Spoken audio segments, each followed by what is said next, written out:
todo mundo muito bem-vindos, bem-vindas ao nosso programa, mais uma edição de Café com Livros, sempre aqui acompanhado de um bom café. E uma boa leitura. Hoje quero falar desse livro aqui maravilhoso, da Daniela Miliari. Estou aqui com você. Esse livro é fantástico, maravilhoso. Ele fala, eu fiz algumas anotações aqui bem interessantes sobre esse livro. Esse livro, a autora Daniela Miliari, ela traz esse livro aqui para poder atender aquelas pessoas que passaram pelo sofrimento, pelo adoecimento durante a pandemia. Especialmente aquelas pessoas, estudantes, né, as crianças e adolescentes que passaram por tudo aquilo que foi o isolamento social provocado a partir da pandemia do coronavírus, a partir de 2019, né? 2019, 2020. E então tem um público bem específico, que esse livro ele atende então aos professores, às professoras, aos profissionais da educação, orientadores, orientadoras, aos estudantes, mas não apenas a esses aos quais eu acabei de citar, mas também aos adultos. É bem interessante. A todo mundo que está envolvido com a questão da pandemia. Então é muito interessante esse livro. E aí ela começa falando assim, compreendendo o trauma. O que é o trauma, né? Então o trauma é quando a gente está passando sozinho alguns sofrimentos, né? E não consegue, na verdade, abrir esse sofrimento com alguém, né? Falar dessa tristeza, poder compartilhar, poder dividir essa tristeza com alguém, guardar. Então isso se torna um trauma. É muito interessante. E não é por um acaso. A pesquisadora e autora do livro, ela passa um pouco da sua experiência a partir também do fato de ser mãe de 3 adolescentes. Ela então começa aqui, já trazendo isso, compreendendo o trauma. Né, que muitas vezes ela diz assim que o adolescente, a criança, ela precisa expressar o seu choro. E o choro, ela é materializado até mesmo pela raiva. Muito interessante. Então, ela cita aí alguns estudiosos do tema, dentre eles o doutor Gabor Maté,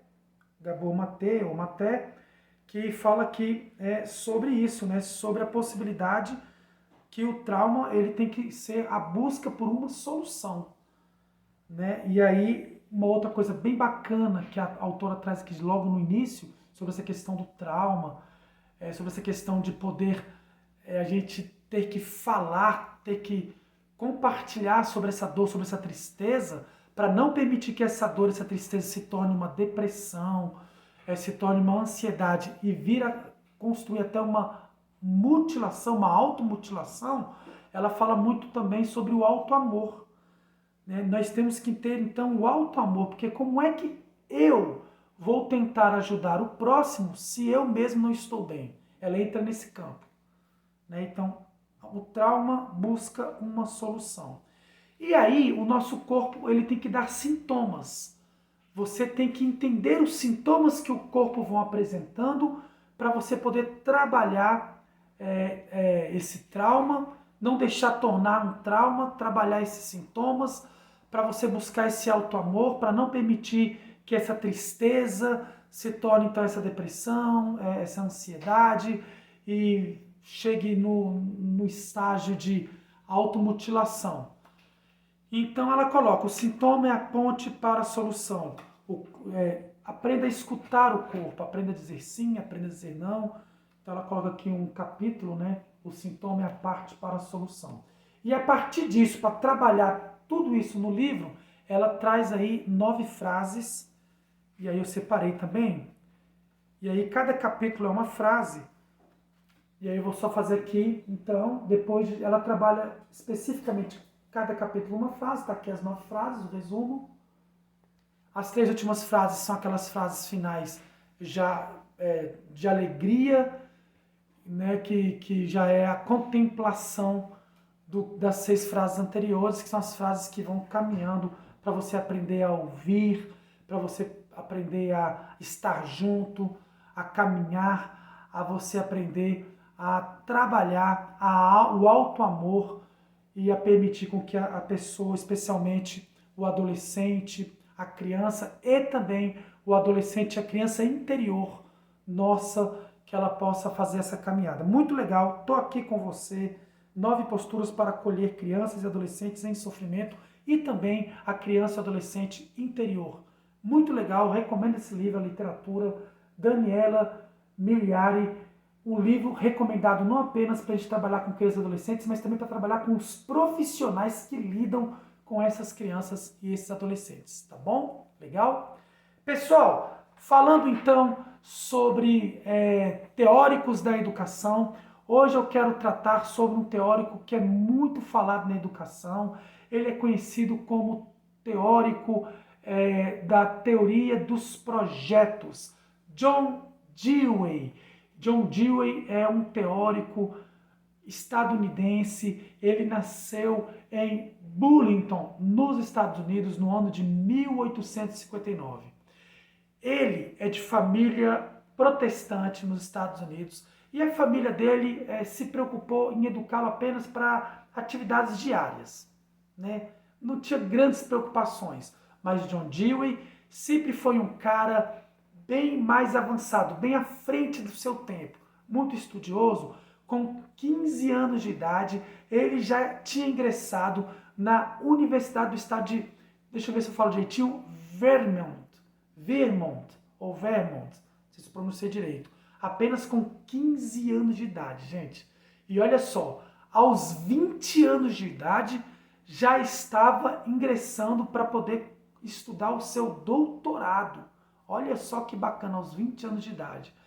E o seu doutorado, a sua tese de doutorado, foi baseada no filósofo Immanuel Kant. Olha só como John Dewey foi um menino prodígio, hein? Ele foi interessantíssimo. John Dewey, em 1884, ele trabalhou na Universidade de Michigan. Em 1887, ele se casou com Alice Shipman e John Dewey teve aí 5 filhos. Foi pai de 5 filhos, formou uma família com a Alice e teve aí 5 filhos, tá bom? Então ele teve uma longa carreira também no magistério. Falando um pouquinho da teoria de John Dewey, a teoria dos projetos. Ele é da corrente do instrumentalismo, instrumentalista, né? Também é a corrente aí conhecida do pragmatismo. Por quê? Porque para John Dewey, olha só que interessante, a ideia, ela tem que ter, a ideia tem que ter, tem que ser um instrumento para servir de solução para os problemas. Entendeu? Então, olha só, a ideia, você tem que ter uma ideia, mas essa ideia tem que servir como instrumento para solucionar um problema. Por isso, esse instrumento muitas vezes ele vem como uma forma de projeto, algo concreto. Nisso, há uma aproximação sempre com a teoria e a prática. E a escola vem como uma questão fundamental. A escola, para ele, ela tem que ser um espaço para defender a liberdade e a democracia da criação e do aprendizado da criança. E principalmente a escola, os conteúdos a serem trabalhados nessa escola, tem que ser apresentados esses conteúdos como forma de questões, mas questões sem apresentar as respostas, as soluções.